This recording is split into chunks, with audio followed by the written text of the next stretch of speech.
ನಿನ್ನ ಪ್ರಾಣಕ್ಕಿಂತ ಹೆಚ್ಚಾಗಿ ಪ್ರೀತಿಸೋ ಪ್ರಾಣ ಇಲ್ಲೊಂದಿದೆ ಅಂತ ನನಗ್ ಚೆನ್ನಾಗ್ ಗೊತ್ತು. ಆ ಜೀವ ನಿನಗ್ ಮಾತ್ರ ಅಲ್ಲ, ನಿನ್ನ ಶಿಷ್ಯ ಕೋಟಿಗೂ ಪ್ರಿಯವಾಗಿರೋ ಜೀವ ಅಂತ ನನಗ್ ಗೊತ್ತು.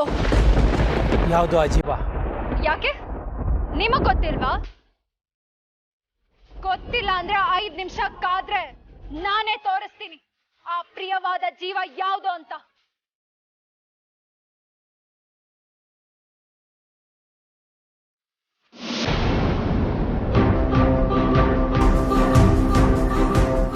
ಇವಳು ಎಲ್ಲಿಗೆ ಹೋಗ್ತಿದ್ದಾಳೆ?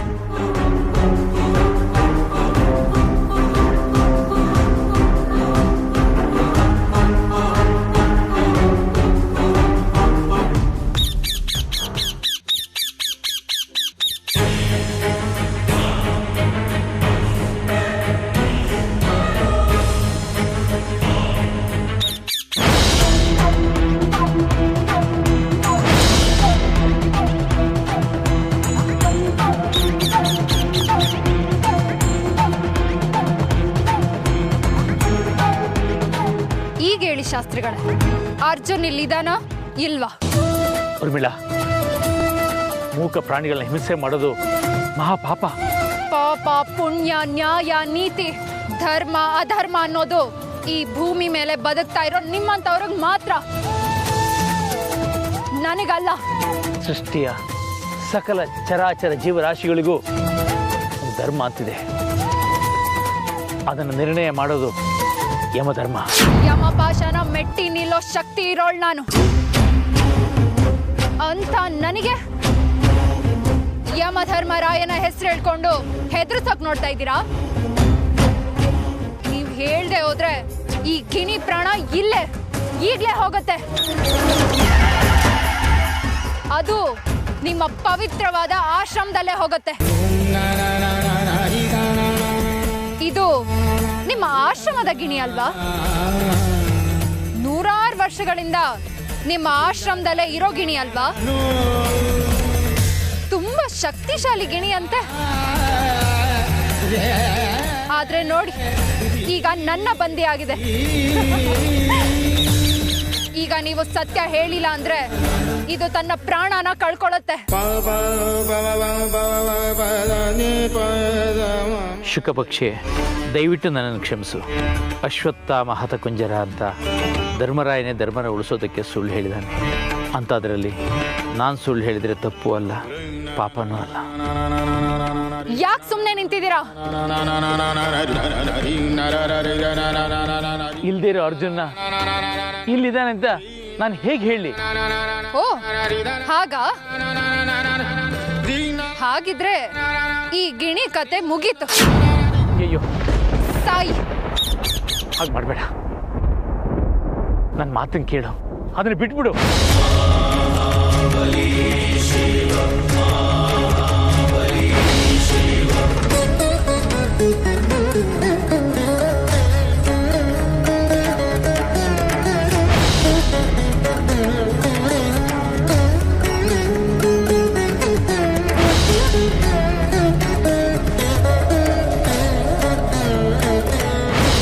ಶಿವ,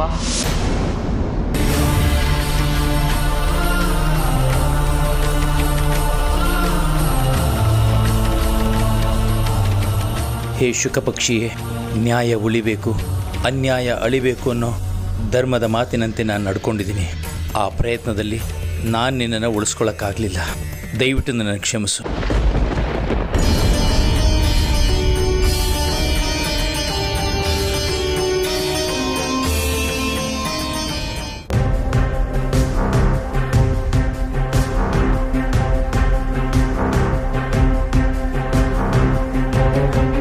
ಅರ್ಜುನ್ ಇಲ್ಲಿಲ್ಲ ಅಂದ್ರೆ ಇನ್ನೆಲ್ಲ ಹೋಗಿರೋದಕ್ಕೆ ಸಾಧ್ಯ?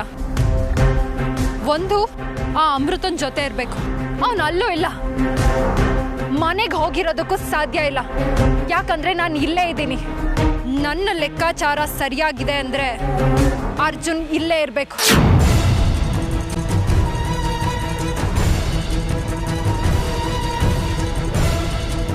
ಇಲ್ಲಿಂದ ಹೋಗದೆ ಇಲ್ಲೇ ನಿಂತು ಇವಳು ಮತ್ತೇನು ಯೋಚನೆ ಮಾಡ್ತಾ ಇದ್ದಾಳೆ? ಅರ್ಜುನ್ ಇಲ್ಲೇ ಇರೋವಾಗ ಅರ್ಜುನ್ ಇಲ್ಲ ಅಂತ ಶಾಸ್ತ್ರಿಗಳು ಯಾಕೆ ಸುಳ್ಳು ಹೇಳ್ತಾರೆ? ದೇವತೆಗಳೇ ಸಮಯಕ್ಕೊಂದು ಸುಳ್ಳು ಅನ್ನೋ ಹಾಗೆ ಸುಳ್ಳು ಹೇಳ್ತಾರೆ. ಇನ್ನ ಈ ಬುಡ್ಬುಡ್ಕೆ ಶಾಸ್ತ್ರಿ ಹೇಳೋದಿಲ್ಲ ಅಂತ ಹೇಗ್ ನಂಬೋದು? ಇಲ್ಲ, ಅರ್ಜುನ್ ಇಲ್ಲೇ ಇದ್ದಾನೆ. ಅವನ ಕಡೆಯಿಂದ ನಾನು ಬಾಯಿ ಬಿಡಿಸ್ಲೇಬೇಕು. ಶಾಸ್ತ್ರಿ, ನನ್ನ ಹತ್ರನೇ ನಿನ್ನ ನವರಂಗಿ ಆಟಗಳನ್ನ ಆಡೋದಕ್ಕೆ ನೋಡ್ತೀಯಾ? ನಿನ್ನ ಹೇಗ್ ಪಳಗಿಸಿ ನಿನ್ನಿಂದ ನಿಜಾನ ಹೇಗ್ ಬಾಯಿ ಬಿಡಿಸ್ಬೇಕು ಅನ್ನೋದು ನನಗ್ ಗೊತ್ತು.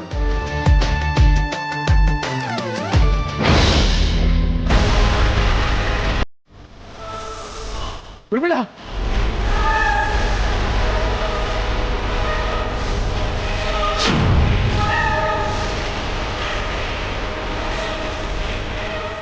ಏನ್ ಮಾಡ್ತಾ ಇದ್ದೀನಿ ನೀನು?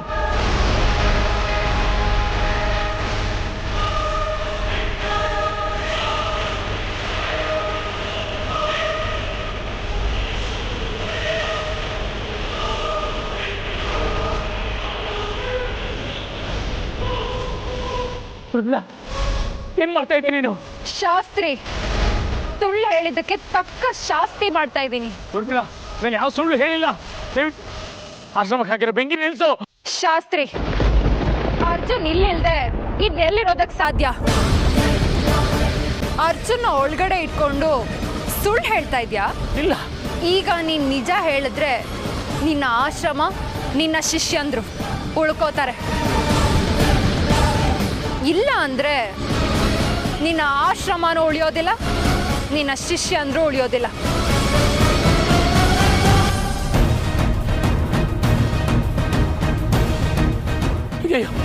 ಉರ್ಮಿಳಾ, ಉರ್ಮಿಳಾ!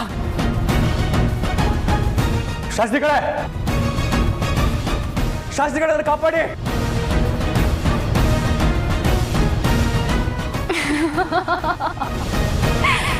ಈಗಾದ್ರೂ ಕೇಳ್ತಾ ಇದ್ದೀನಿ, ಅರ್ಜುನ್ ಎಲ್ಲಿದ್ದಾನೆ ಅಂತ ಹೇಳು.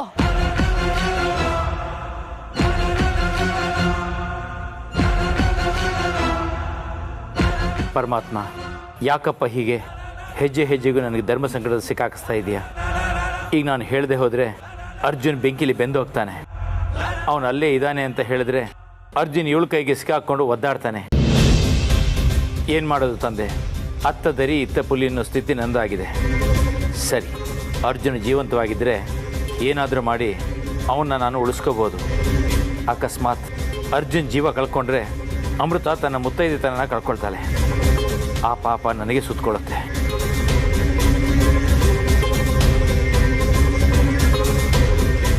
ಯಾರು ಇಲ್ವಾ ಇಲ್ಲಿ? ನನ್ನ ಧ್ವನಿ ಕೇಳಿಸ್ತಾ ಇಲ್ವಾ? ಬೆಂಕಿ ಆರ್ಸು, ಬೆಂಕಿ ಆರ್ಸು ಉರ್ಮಿಳಾ! ಅರ್ಜುನ್ ಒಳಗಡೆ ಇದ್ದಾನೆ. ಬೆಂಕಿ ಆರ್ಸು, ಬೆಂಕಿ ಆರ್ಸು ಉರ್ಮಿಳಾ!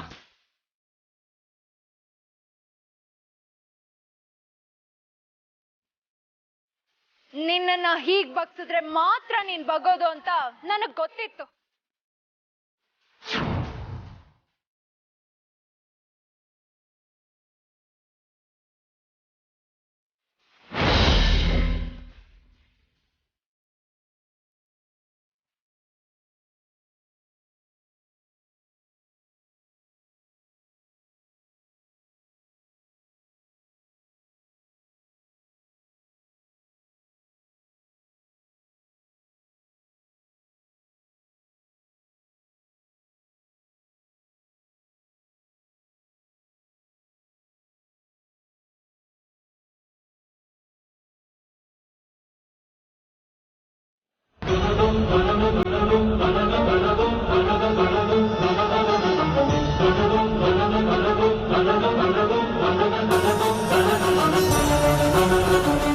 ಅರ್ಜುನ್,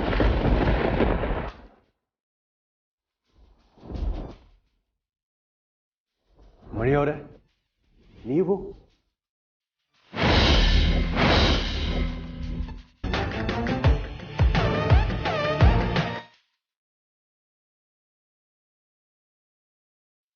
ಮಣಿಯವರೇ, ಬೆಂಕಿ? ಅದು ಬೆಂಕಿ ಅಲ್ಲ, ನನ್ನ ಕೋಪದ ಅಗ್ನಿ ಜ್ವಾಲೆ. ನೀವು ಸಿಕ್ಕಿಲ್ಲ ಅನ್ನೋ ಕ್ರೋಧಾಗ್ನಿಯಲ್ಲಿ ಈ ಶಾಸ್ತ್ರಿನ, ಈ ಆಶ್ರಮನ ಸುಟ್ಟು ಬೂದಿ ಮಾಡ್ತಾ ಇದೆ. ಈಗ ನೀವು ಸಿಕ್ಕಿದ್ರಲ್ಲ, ಅದಕ್ಕೆ ಎಲ್ಲ ಸರಿ ಹೋಯ್ತು.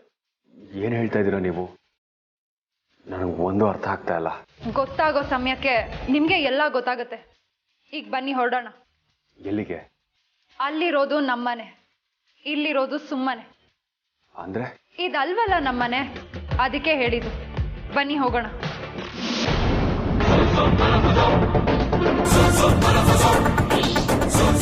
ತಲೆ ಎತ್ತಿ ಮೆರಿತಾ ಇದ್ದವರು ತಲೆ ತಗ್ಸಿ ನಿಲ್ಲೋದಕ್ಕೆ ನಾಚಿಕೆ ಆಗೋದಿಲ್ವಾ? ಊರ್ಮಿಳಾ, ಈ ಗೆಲುವು ನಿನಗೆ ಶಾಶ್ವತ ಅಂತ ಅನ್ಕೋಬೇಡ. ಕೆಳಗ್ ಬಿದ್ರು ಮೀಸೆ ಮಣ್ಣಾಗಿಲ್ಲ ಅನ್ನೋ ಜೈಮಾನ್ದವ್ ನೀನು ಶಾಸ್ತ್ರಿ. ಇಷ್ಟೆಲ್ಲ ಆಗೋದಕ್ ಮುಂಚೆನೆ ನೀನ್ ಸತ್ಯ ಹೇಳಿದಿದ್ರೆ ನಿನ್ ಜೀವಕ್ ಜೀವ ಆಗಿದ್ದಿದ್ ನಿನ್ ಗಿಣಿ ಉಳಿತಾ ಇತ್ತು. ನಿನ್ನ ಆಶ್ರಮಕ್ಕೆ ಬೆಂಕಿ ಬೀಳೋದು ತಪ್ತಾ ಇತ್ತು. ಸೂರ್ಯಂಗೆ ಗ್ರಹಣ ಹಿಡಿಯೋದು ಕೆಲವೇ ಕ್ಷಣಗಳ ಮಾತ್ರ. ಬೆಟ್ಟ ಹತ್ತದವಳಿಗೆ ಪರ್ವತ ಹತ್ತೋದಕ್ಕಾಗೋದಿಲ್ವಾ? ಏನ್ ನಿನ್ನ ಮಾತಿನ ಅರ್ಥ? ಇವತ್ತಿನ ನಿನ್ ಮೂರ್ಖತನಕ್ಕೆ ನಿನ್ನ ಆಶ್ರಮಕ್ಕೆ ಬೆಂಕಿ ಬಿದ್ದಿದೆ. ನಿನ್ನ ಮೂರ್ಖತನ ಹೀಗೆ ಮುಂದುವರೆದ್ರೆ ನಿನ್ನನ್ನ ಜೀವಂತವಾಗಿ ಬೆಂಕಿಗಾಕಿ ಸುಡ್ತೀನಿ. ಇದನ್ನ ತಡೆಯೋದಕ್ಕೆ ಆ ಸರ್ವೇಶ್ವರನಿಂದನೂ ಸಾಧ್ಯ ಇಲ್ಲ, ಆ ಪದ್ಮನಾಭನಿಂದನೂ ಸಾಧ್ಯ ಇಲ್ಲ. ಜೀವಂತವಾಗಿರ್ಬೇಕನ್ನೋ ಆಸೆ ಇದ್ರೆ ತೆಪ್ಪಗಿರು.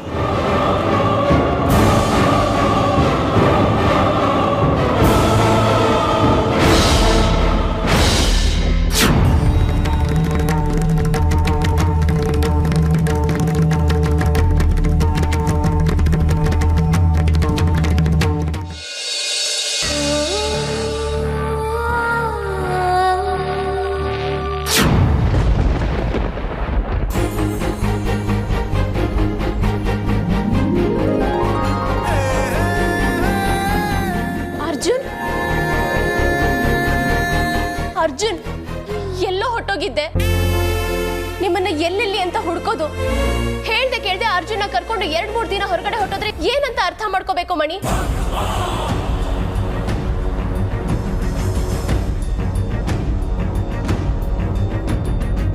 ನಾವು ಹೀಗೆ ಮಾತಾಡ್ತಾನೆ ಇದ್ದೀವಿ, ನಿಮ್ಮ ಪಾಡಿಗೆ ನೀವಿದ್ರೆ ನಾವೇನಂತ ಅನ್ಕೋಬೇಕು?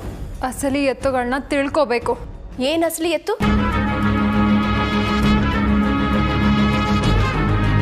ಅಮೃತನ ಅಸಲಿ ಎತ್ತು. ಇಷ್ಟಕ್ಕೆಲ್ಲ ಅವಳೇ ಕಾರಣ. ಅವಳೇನು ಮಾಡಿದ್ಲು? ನಾನು ಅರ್ಜುನ್ನ ಮದುವೆ ಆಗೋದು ಅವಳಿಗೆ ಒಂದು ಸ್ವಲ್ಪನೂ ಇಷ್ಟ ಇಲ್ಲ. ನಾನು ಅವ್ರ ಜೊತೆ ಸುತ್ತಾಡೋದು ಅವಳಿಗೆ ಇಷ್ಟ ಇಲ್ಲ. ಅರ್ಜುನ್ನ ಕರ್ಕೊಂಡೋಗಿ ಎಲ್ಲೋ ಬಚ್ಚಿಟ್ಟಿದ್ಲು. ಮುಂದೆ ನಾನು ಅರ್ಜುನ್ ಅವ್ರನ್ನ ಹುಡ್ಕೊಂಡು ಕರ್ಕೊಂಡು ಬಂದೆ. ಅರ್ಜುನ್ನ ಅಮೃತ ಬಚ್ಚಿಟ್ಟಿರೋ ಜಾಗ ನಿನಗೆ ಹೇಗೆ ಗೊತ್ತಾಯ್ತು?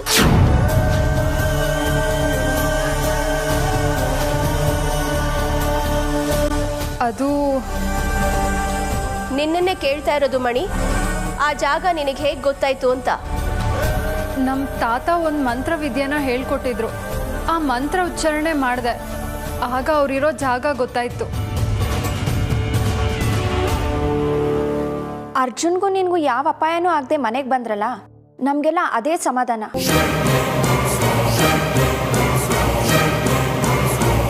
ಮನೆಯವರೆಲ್ಲರೂ ಎಷ್ಟು ಗಾಬರಿ ಆಗಿದ್ವಿ ಗೊತ್ತಾ? ಎಲ್ಲ ಇವಾಗ ಬಗೆಹರಿತಾರ ಚಿತ್ರ. ಹೋಗ್ಲಿ ಬಿಟ್ಬಿಡು. ಒಂದು ಯುದ್ಧನ ಗೆದ್ದಾಯ್ತು. ಮಣಿ, ಅರ್ಜುನ ಕರ್ಕೊಂಡು ಹೋಗು.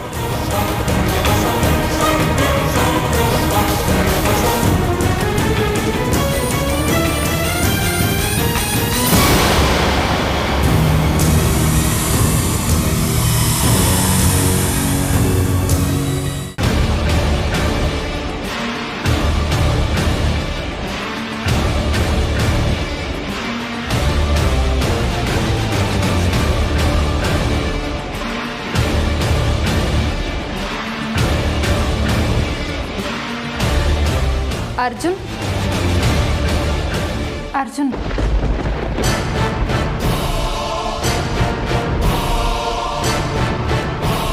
ನಾನು ಇಲ್ಲಿಗೆ ಹೇಗೆ ಬಂದೆ? ಕಾಡಲ್ಲಿ ಅಮೃತ ಅವ್ರ ಜೊತೆ ನೆಮ್ಮದಿಯಾಗಿ ಸುತ್ತಾಡ್ಕೊಂಡು ಸಂತೋಷವಾಗಿದ್ದೆ. ಈ ಮಣಿ ಹುಡುಕಿ ಪುನಃ ನನ್ನ ಇಲ್ಲಿಗೆ ಕರ್ಕೊಂಡು ಬಂದ್ಬಿಟ್ಲು. ಅಮೃತ ಅವರು ನನ್ನ ಹುಡುಕ್ತಾ ಎಷ್ಟು ಚಡಪಡಿಸ್ತಾ ಇದ್ದಾರೋ ಏನೋ. ಅವ್ರು ಎಲ್ಲಿದ್ದಾರೆ ಅನ್ನೋದು ಯಾಕೆ ನನಗೆ ನೆನಪಿಗೆ ಬರ್ತಾ ಇಲ್ಲ? ನಾವು ಎಲ್ಲಿದ್ವಿ? ಅರ್ಜುನ್, ನೀನು ಎಷ್ಟೇ ಪ್ರಯತ್ನ ಪಟ್ಟರು ನಿನಗೆ ಯಾವುದು ಸ್ಪಷ್ಟವಾಗಿ ನೆನಪಿಗೆ ಬರೋದಿಲ್ಲ. ಅವಶ್ಯಕತೆ ಇಲ್ಲದೆ ಇರೋದನ್ನು ನೀನು ತಲೆಗೆ ಬಿಟ್ಕೊಂಡು ನೀನು ತಲೆ ಕೆಡಿಸ್ಕೋಬೇಡ. ನೀನು ಮದುಮಗನ ಥರನೇ ಇರು. ಅರ್ಜುನ್, ಏನು ಯೋಚನೆ ಮಾಡ್ತಾ ಇದ್ದೀರಾ? ಸ್ವಲ್ಪ ವಿಶ್ರಾಂತಿ ಮಾಡಿ. ಈಗ ನೀವು ನಿಮ್ಮ ಮನೇಲಿದ್ದೀರಾ. 2 ದಿವಸದಿಂದ ನೀವು ಕಾಣಿಸ್ತಾ ಇಲ್ಲ ಅಂತ ಕೊರಗ್ತಾ ಇದ್ದಿದ್ದು ನಿಮ್ಮಮ್ಮ ಇವತ್ತು ಎಷ್ಟು ಖುಷಿಯಾಗಿದ್ದಾರೆ. ಮನೆ ತುಂಬ ಮಾತಾಡೋದಕ್ಕೆ ಜನ ಇದ್ದಾರೆ. ಆದರೂ ಏನು ನಿಮ್ಮ ಚಿಂತೆ? ಮನೆ ತುಂಬ ಜನ ಇದ್ರೇನು, ಮನೆ ಎಷ್ಟೇ ದೊಡ್ಡದಾಗಿದ್ರೇನು, ಮನಸ್ಸೆಲ್ಲ ಖಾಲಿ. ನನಗೇನೋ ಬೇಕಾಗಿರೋದು ತುಂಬ ದೂರ ಆಗಿದೆ. ಏನೇನೋ ಕಳ್ಕೊಂಡಿದ್ದೀನಿ ಅನ್ನೋ ಖೇದ ಭಾವ. ಏನು ಅರ್ಜುನ್, ನೀವು ಪಕ್ಕದಲ್ಲಿ ಮಣಿ ನಿಂತಿದ್ದಾಳೆ ಮನ್ಸು ಬಿಚ್ಚಿ ಮಾತಾಡೋದಕ್ಕೆ. ಸದಾ ನಾನು ನಿಮ್ಮ ಸಂಗಾತಿ ಆಗಿರ್ತೀನಿ. ಕಳೆದೋಗಿರೋ ನೆನ್ನೆ ಬಗ್ಗೆ ಯೋಚನೆ ಮಾಡೋ ಬದಲು ಮುಂದೆ ಇರೋ ಸುಂದರ ನಾಳೆಗಳ ಬಗ್ಗೆ ಯೋಚನೆ ಮಾಡಿ. ಮಣಿಯವರೇ, ಪ್ರೀತಿ ವಿಚಾರ ನಿಮ್ಗೆ ಅರ್ಥ ಆಗಲ್ಲ. ನನ್ನ ನೋವು ನಾನೇ ಅನುಭವಿಸ್ತೀನಿ. ಯಾರ ಸಹಾಯ ಸಲಹೆ ನನಗೆ ಬೇಡ.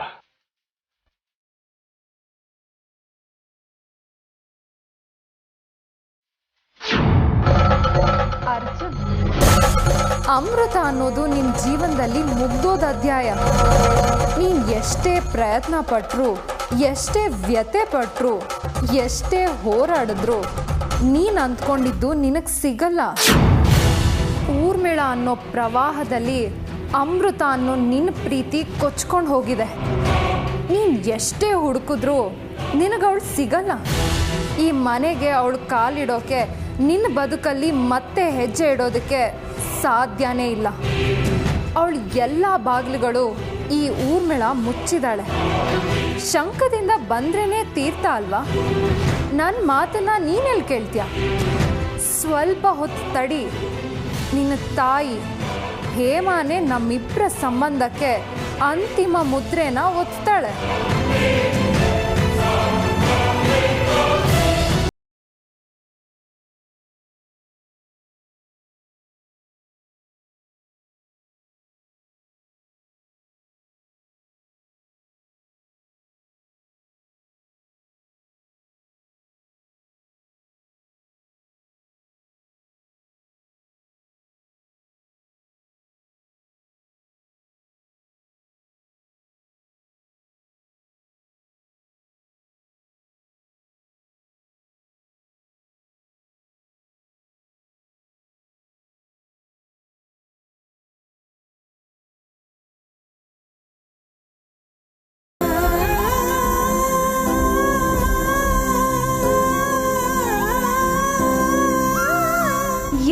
ಹೋಗಿದ್ಯಾ ನೀನು? ನಾನು ಎಲ್ಲಿ ಕಳೆದು ಹೋಗ್ಲಿ ಅಮ್ಮ, ಇಲ್ಲೇ ಇದ್ದೀನಿ. ನೋಡು, ನೀನ್ ಸುಳ್ಳು ಹೇಳಿ ಯಾರನ್ನ ಬೇಕಾದ್ರೂ ನಂಬಿಸ್ಬೋದು, ಆದ್ರೆ ನನ್ನನ್ನು ಮಾತ್ರ ನಂಬಿಸಕ್ಕಾಗಲ್ಲ. ಯಾಕೆಂದ್ರೆ ನಾನು ನಿನ್ನ ತಾಯಿ.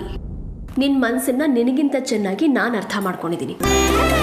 ಅದೆಲ್ಲ ಬಿಡಮ್ಮ, ಈಗೇನು ವಿಷಯ ಅಂತ ಹೇಳು. ನೀನು ನನ್ನ ಜೀವನಕ್ಕೆ ಬಂದಾಗಿಂದ ನಿನ್ನನ್ನು ಒಂದಿನೂ ಬಿಟ್ಟಿರ್ಲೇ ಇಲ್ಲ ನಾನು. ಆದರೆ ಈಗ 3 ದಿನ ನಿನ್ನನ್ನು ಬಿಟ್ಟಿದ್ದೆ ಅಂದರೆ ನನ್ನ ಕೈಲೇ ನನಗೆ ನಂಬಕ್ಕಾಗ್ತಾ ಇಲ್ಲ ಅರ್ಜುನ್.